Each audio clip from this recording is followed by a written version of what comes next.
I'm reading my 30th book currently and we are in August right now. But here are my top 3 book recommendations of all the 29 other books that I read this year. Hi everyone, I'm Archana and welcome to my channel Read with Archie. So today we're going to be talking about my top 3 books and I'm going to be splitting them into a book from each genre.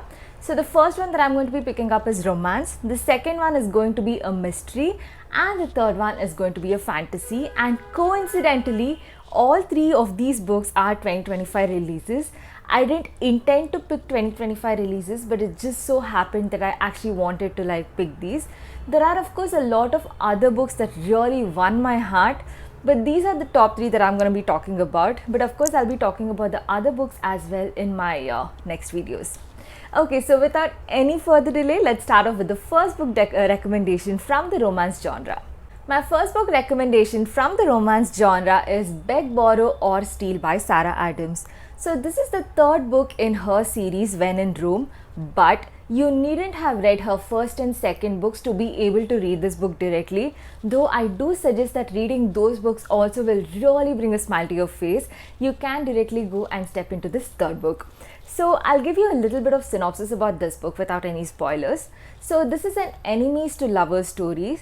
Emily Walker is the protagonist of the story. She is a second grade teacher and she is living happily in a town called Rome. Not the Rome in Italy, but the Rome in Kentucky. And she has a great community around her. People love her, people adore her, and they even look up to her. So she has 3 other siblings in fact. Noah is the one you'll be reading about in book 1. Annie is the other one you'll be reading about in book 2, and then now this is Emily's story. Okay, so all her 3 siblings are in they're happily moving on with their lives, and now it is Emily's turn to do so. Okay, but somehow she kind of misses them. But anyway, she was still going on with her life when all of a sudden there is a person coming back into her life. Okay, he is called Jack Bennett, and he not only comes into her school.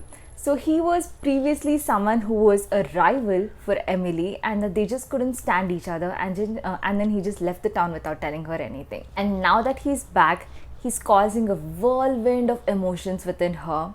She didn't want him around. He's her nemesis. So now not only is he going to work as a second grade teacher in her school, he is also going to be her neighbor. Okay, but Emily has the support of the entire town, and she is a little petty when it comes to Jack, and she tries to sabotage his renovation attempts. But Jack is getting excited by this whole prospect of having to interact with Emily, try to gain an advantage over her, and he is busy trying to give it back to her. And they have this little silly fights and all of that going on. So one day, Emily accidentally sends over an email to the principal of her school, a novel that she has been secretly writing.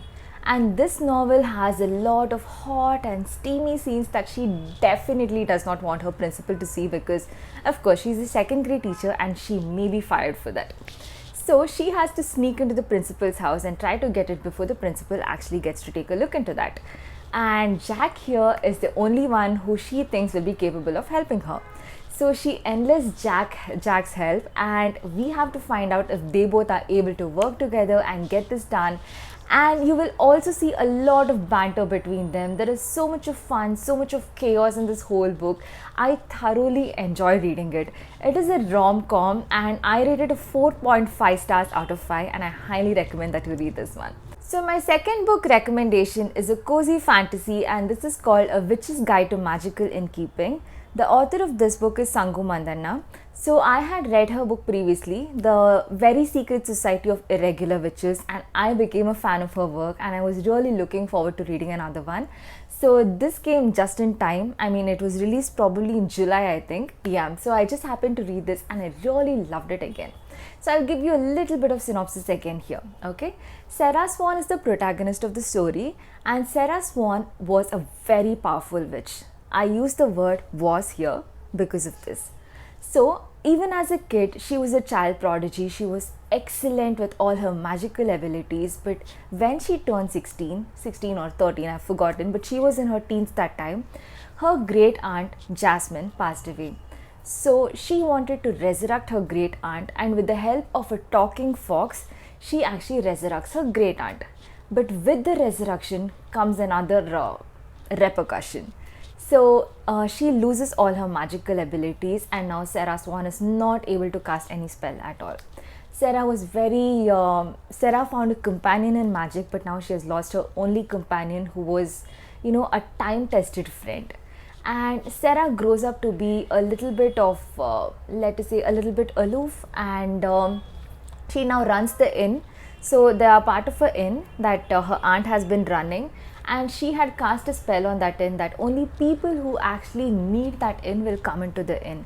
So it's a very elusive inn, and people can't actually come into the inn until they actually need that inn. Okay, so in comes this really handsome historian from the magical world called Luke Larson. So Luke Larson, so there is this magical authority, okay, a regulatory authority called the Guild. So that body is the one that regulates all these magicians, sets rules, and even outcast people. Okay, so that is how Sarah Swan found herself to be an outcast after resurrecting her aunt, and now she has no access to even find out how to regain her magic. And when Luke Larson comes in, Sarah and Luke, they initially are a little, wary of each other, and they kind of don't really think, what to say. Sarah had a crush on Luke, okay? Luke has no idea about that. And Luke also was like, he used to think that Sarah was kind of like, a little uptight, and that she always was around the senior magicians, and she was trying to win an advantage through flattery, though of course she had her powers. So that is what Luke kind of thought about her. Okay, and now they are actually staying in this house because Luke Larson's sister actually needed a place to stay. And here, does Luke actually help Sarah win her magic back is what the story is about, and at the same time, will Luke also find what he is looking for, a refuge for himself and his autistic sister.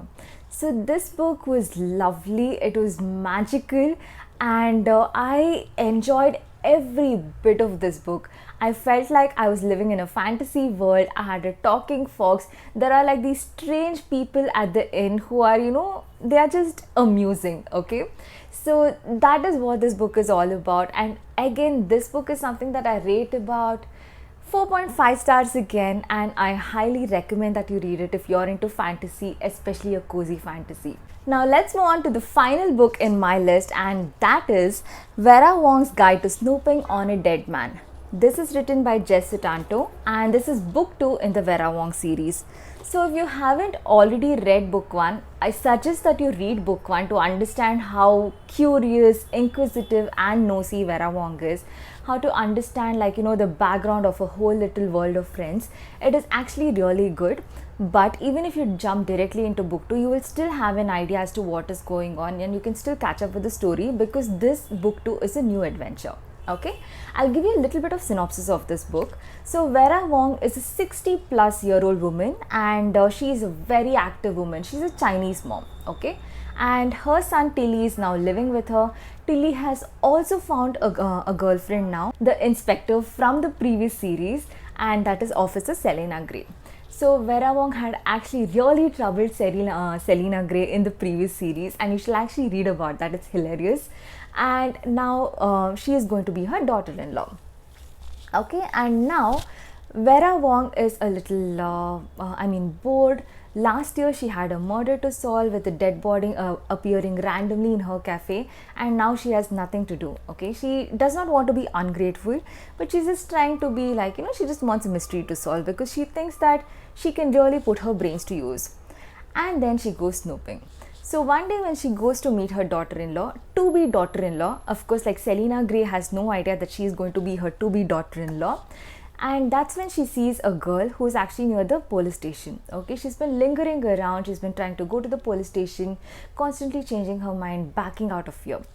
And so Vera Wong actually notices her, and then that girl confesses to her that she is looking for her friend Xander Lin, who has been missing. Vera Wong decides to help her. It so happens that when Vera Wong is house sitting for her son Tilly and her to-be daughter-in-law Selena Gray, she finds that there is a file, an investigative report from Selena Gray's office. Okay, And when she finds this, she decides to snoop around, and then she finds this file of a missing person. And then she discovers that this missing person's file here is connected to what that girl is connected to the guy that girl was mentioning, the girl who was lurking outside the police station. So she tries to connect the dots, she gets herself embroiled in this murder mystery, and then she actually tries to solve this. But there are a lot of dangers involved, and in this case, the stakes are really high. It is not that easy, and she finds herself almost injured. She finds that her shop is broken down, broken into again, and even broken down. And these are all the mishaps that come along with trying to solve this murder. And this person that they are investigating is called Xanderlin, but Xanderlin does not have any family that he can be tied back to, and people know him with different identities. So this Xanderlin was a very popular influencer with about 1 million followers. He used to post all these really dreamy vacation selfies, and he was someone people really looked up to. Okay, but now he was dead, and that people are trying to see who Xanderlin actually was. So this entire murder mystery was one thing that, I mean, it isn't like those regular thrillers. Here it has a bit of coziness, but towards the end it actually struck me. Okay, I mean, it kind of struck a blow to me with the way it was written, with the way things took a turn, and it had a very dramatically different effect. Okay, that had me thinking about a lot of aspects of this world. I questioned a lot of aspects of this world that otherwise was a little unknown to me. So it delved into a lot of aspects that happen in the real world, and she has tied it back to this mystery, and I really loved reading this. So this is one of the books that I highly recommend. Granted that towards the end you may feel a little bit of pinch when you think about the real world events, but it is absolutely amazing. It's a wonderful mystery, and I rate it like a 4.75 or even a 5-star read. In fact, the first book did not meet my expectations so much, though it was cozy and it was great. I still rated that a 3.5, but book 2 is one thing that I highly recommend that you read, especially if you are a mystery or a thriller fan. So with this, we are done with the book recommendations today. I hope you liked watching my video. If you're into books, please consider subscribing to my channel. It would mean a lot to me. Thank you so much for watching. Stay happy, stay blessed, and stay kind. Bye.